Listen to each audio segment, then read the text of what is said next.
sailors' stories from across the seven seas, about Magellan's glories and of Nelson's victories, of mermaids and the Kraken and the legends in between. I doubt you've ever heard about the Silloth submarine. It was in our darkest hour in the winter in the war. 3 U-boats from the fatherland were lurking off the shore. A skirmish with our navy around the Isle of Man had split the pack, so they turned back and scattered as they ran. 2 headed for the ocean just beyond the Emerald Isle, while the captain and the first mate of the Grey Wolf shared a smile. Their comrades might be hunters in search of British ships, but they turned east to find a feast of Silloth fish and chips. The first mate was a Dutchman, or so the story goes, a merchant navy Matelot dressed up in German's clothes. On the grain ships into Silloth he'd sailed before the war, so without a care they headed there to see the place once more. The Silloth harbour master, Jock McAllister by name, was knocking off his daytime shift before the U-boat came. He donned his cap and duffel coat to make good his escape, and at 6 o'clock he left the dock in the hands of Jimmy Pape. Young Jimmy was a simple soul of simple heart and mind. Though all his tools were in the shed, they weren't the sharpest kind. He scanned the dark horizon with his spyglass from the King, but he could see beneath the sea the Grey Wolf sneaking in. They docked safely in the harbour and the Dutchman came ashore, and Jimmy Pape remembered they had met before the war.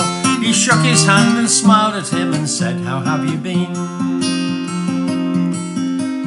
"Well, I've joined the Polish Navy and I've brought me submarine." Jimmy looked down in the water and much to his surprise he saw the U-boat lying there, albeit in disguise. They'd hidden their insignia beneath an oilskin sheet. He was deceived and he believed the story at his feet.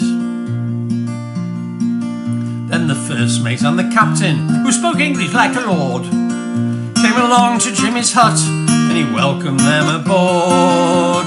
He had the kettle singing while the Dutchman made it clear that they had come for navy rum and good old British beer.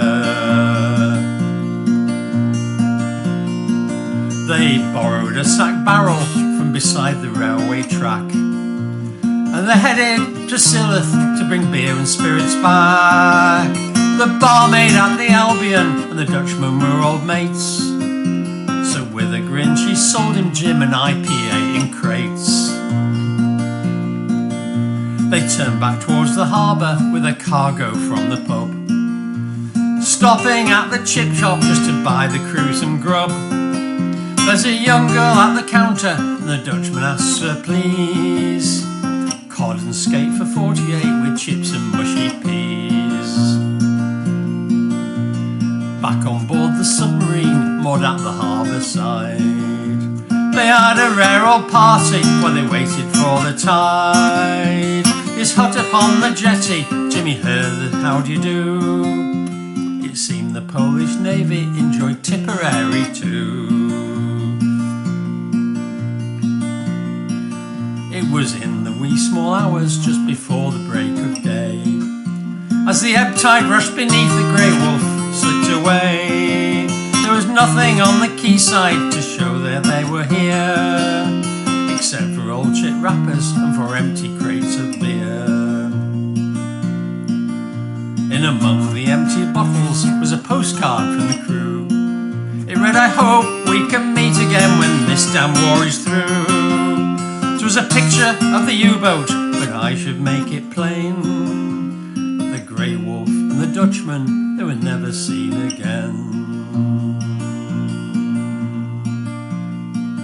Jimmy wrote down for McAllister what had happened in the night, but the harbour master used the notes to set out a pipe of light. Then he put the picture postcard under lock and key, and no one heard another word except for you and me. So if you're on the Solway, it's a lovely place to be, and you think you see a shifting shape beneath the shifting sea. Is that a shoal of mackerel or a basking shark you've seen? Or can you boast you've seen the ghost of the Silloth submarine?